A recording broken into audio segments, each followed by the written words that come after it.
Tu cherches encore une astuce pour augmenter ton bench? J'ai une bonne nouvelle pour toi, c'est que celle-ci, elle peut vraiment fonctionner. Personnellement, elle m'a permis d'augmenter mon bench de 100 à 110 kg en l'espace d'un mois. I heard they checking for me, no one checking on me, so I had to go run up a check. I got the message on me, ain't no flexing on me, my attorney gon' call and collect. Blessings on blessings for me, my successes only made them envious, they got upset. I had to put all their egos in check. Si tu me connais pas encore, je m'appelle Guillaume, je bench 110 kg en moins de 74 et aujourd'hui je vais t'expliquer la chose qui m'a le plus aidé à augmenter mon bench, autrement dit la position des poignets. Alors quitte pas de suite la vidéo parce que je te garantis que c'est pas un petit détail et que ça peut vraiment avoir une grosse importance sur ta progression sur ce mouvement. Comme je t'ai dit tout à l'heure, j'ai pris 10 kg sur mon bench en un mois grâce à ça. Pour faire simple, le truc sur lequel tu veux focaliser, c'est au lieu d'avoir le poignet, on va dire, dans l'alignement de ton avant-bras de cette façon-là, où vraiment en fait tu vas avoir une ligne entre guillemets de cette manière-là et tu vas bench de cette façon-là, tu veux que ton poignet soit vraiment cassé entre guillemets et qu'il soit le plus proche possible des 90 degrés. Évidemment, ce sera pas possible pour la plupart des gens parce qu'on n'a pas la mobilité et que simplement le corps est pas prévu comme ça. Mais l'objectif en gros, c'est plus tu auras ton poignet qui est cassé entre guillemets, plus tu vas pouvoir bench lourd. Je vais t'expliquer pourquoi. Avant, j'en profite pour te rappeler de t'abonner et d'activer la cloche pour être notifié quand je sors une nouvelle vidéo.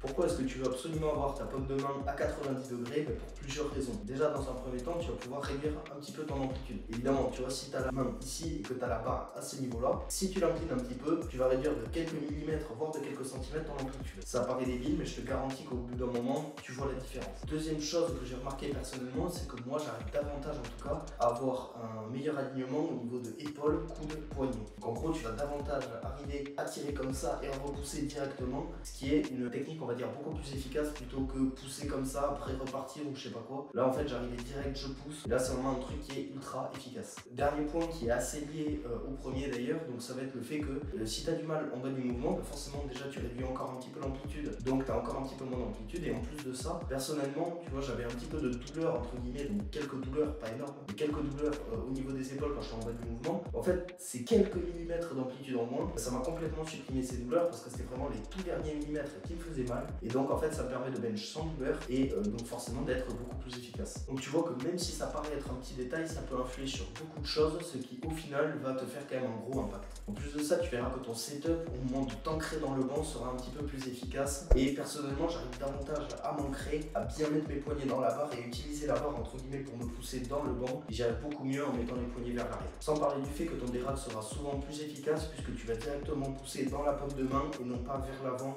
avec tes poings en avant. Si tu benches dans cette position là, ce qui va se passer, c'est qu'en fait tu vas avoir une très petite portion de ta main qui va être en dessous de la barre, donc tu vas pas pouvoir transférer énormément de puissance. A l'inverse, si tu casses le poignet, tu auras une plus grosse partie de la paume de ta main qui sera sous la barre et donc tu vas pouvoir transférer plus de force dans la barre. Pour finir, j'aimerais te donner une dernière cue, à savoir mettre un petit peu plus de tension entre l'index et le pouce. Donc à ce niveau là, tu vas essayer de mettre un maximum de tension ici et pas forcément énormément à ce niveau là. Si tu mets plus de tension à ce niveau là, tu vas davantage être aligné, comme je t'ai dit tout à l'heure, avec ton axe poignet, coude, épaule. Tu seras plus efficient sur ta poussée. Regarde cette vidéo si tu veux davantage de conseils pour augmenter ton bench et lâche un like si tu as apprécié la vidéo.